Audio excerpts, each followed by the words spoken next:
Mr. Speaker, thanks for joining us. I really appreciate your time. Good to be with you. And I want to talk to you first about what's being called the Buffett tax. The president today saying there needs to be a new minimum tax rate for people making $1 million a year or more. Can you get behind that? I don't think I would describe class warfare as leadership. America has a spending problem. The government continues to spend more money than what we have, and I don't believe it makes any sense to tax the very people that we expect to invest in our economy, help grow our economy, and to create jobs in America. If I were giving the president advice, my advice would be let's tackle the spending problem. Let's get our economy going, get more people back to work, more people on the tax rolls, and then if we need more revenue, all right, we'll take a look at where we can get it then. The president says that he'll veto any plan without a shared responsibility. Can you guys come together somewhere? Is there any common ground? Well, I do think that there are areas for common ground. I'm pretty sure that you'll see us move the free trade agreements if the White House will send them to the Hill. I think the Congress is ready to pass them. I think when it comes to infrastructure, there may be some common ground in terms of helping to rebuild America's infrastructure that's badly in need of help. Is an infrastructure bank, though, the right way to go about this? I think that that's asking for trouble. And giving the administration walking around cash in terms of building projects is not my idea of what Congress's responsibility is. And I believe that we've got to find a revenue source, that we've got to get the money out to the states, and let them make good decisions about the needs in their specific states. I want to get back to deficit cutting for just a second. The president says he's meeting Congress halfway with $3 trillion in cuts, half of that from tax cuts, half from tax expenditures. Now, do you really think it's fair to take $1 trillion in less spending on wars and claim it as your own? You know, as we went through these conversations, we all knew that we were going to spend less in the wars in Iraq and the wars in Afghanistan. But nobody really felt like we ought to be taking credit for what was already going to happen.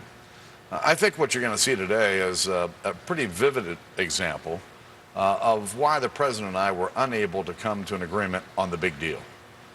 Because the president would never say yes to real cuts, real changes in our entitlement programs to strengthen them so that they're there for the tens of millions of Americans who count on them. But now Congress has to be in the position of possibly making those cuts to Medicare and Medicaid, championing them, not getting behind the Buffett tax. Have you been outmaneuvered here, cornered? Oh, I don't believe so. The president has made a lot of ideas and put a lot of ideas out there over the last couple of weeks. Again, some of them have merit. But when you begin to look at some of these tax increases the president has talked about, members from both political parties have rejected them. And I think that the Congress will do our work in terms of reducing the debt and reducing the deficit. It's our job to do, and I believe on a bipartisan basis we'll do it. Is the president's plan a non-starter? I think there are elements of the president's plan where we can find some common ground. Let's talk about jobs. 14 million Americans looking for work. Very difficult situation. You talked about it last week in a speech. We've got 4% unemployment back at the beginning of the Bush administration. Is that the new normal? Well, I don't know what the new normal is, but America's job creators are essentially on strike. They look at all of these regulations coming out of Washington, whether it be about Obamacare, Dodd-Frank, the EPA, the number of agencies is exponential, and all of these regulations are coming at job creators, causing them to be scared to death as to what new rule or regulation am I going to have to deal with. Secondly, they have no idea what the tax code is going to be a year from now because we've only extended the current tax rates through the end of next year. They don't know what the rules are going to be. And so I think it's important, if we want America's job creators to do what they do best, we need to get government out of the way. Because today, government, I think, is the biggest problem they're facing. Did you learn anything today, talking to the folks at these companies, about what needs to be done next? Well, what you can see here, innovation is at work. American entrepreneurs will innovate. They'll create jobs. They'll come up with new ideas. problem is that government regulations tend to stifle this type of innovation, this activity here in the United States. And it's pretty clear here what needs to happen. We need to get the government out of the way. We need to get the corporate tax rate down and let American innovators and entrepreneurs do what they do best, create jobs. You mentioned cutting corporate taxes. How else should the tax code be changed? What loopholes should be closed? Well, we don't want to pick winners and losers, except that we do believe that the target for a flatter, fairer tax ought to be about 25% on the corporate side and the top rate on the personal side at 25% as well. And regardless of what kind of business entity you're running, all business income taxes ought to be the same, regardless if you're a C corporation, S corporation, or a partnership. And so bringing those rates down, the only way you're going to do that is to eliminate a lot of the special provisions in the tax code, some of the deductions, in order to bring the rate down so that it's fair for all companies in America. I want to talk to you about Solyndra. This story has gotten a lot of attention. It's sort of shocking to a lot of people. Should we be gambling taxpayer money on green energy companies? Well, what the federal government should not do is be in the business of picking winners and losers. There's a lot of new ideas about the energy of the future. And there are provisions in the tax code that allow for extra credits for research and development. But for the federal government to be out there picking one company over another or one type of energy source over another, I think is wrong. And I think you're going to see the extra credits for ethanol, as an example, are going to expire at the end of this year. Because a lot of people in other industries, other forms of energy, think that this is an unfair advantage. I think that new energy sources are going to have to stand on their own. I'm all for green energy. I think it is the wave of the future.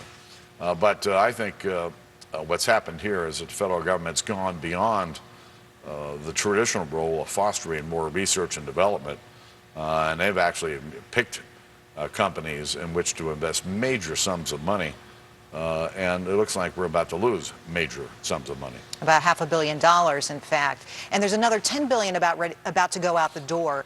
Should that program be stopped because of Solyndra's failure? I think the members of the Energy and Commerce Committee, led by the chairman, Fred Upton, are taking a very close look at this and working with the administration to determine whether any more of these loan guarantees are appropriate. I think there are 3 investigations into Solyndra right now. Should any of these reach into the White House? Big questions about a donor named George Kaiser visiting the White House right before the guarantees were made. There's a lot of innuendo out there, a lot of rumor, and I do believe that the investigation by the Congress and the administration will get to the bottom of it, and the sooner we get to the bottom of it, the better off we'll all be. Are you worried about a double-dip recession? I am. I've been worried about our economy. It's been limping along, getting a little better, but when you look at the debt problems in Europe, it does pose a direct threat to us as well. The United States has a lot of exposure to European debt, and when you look at what's been happening in Greece, their inability to solve their spending problem, it ought to send a real signal to the American people that the best thing that we can do to help our economy right now is to get our debt under control.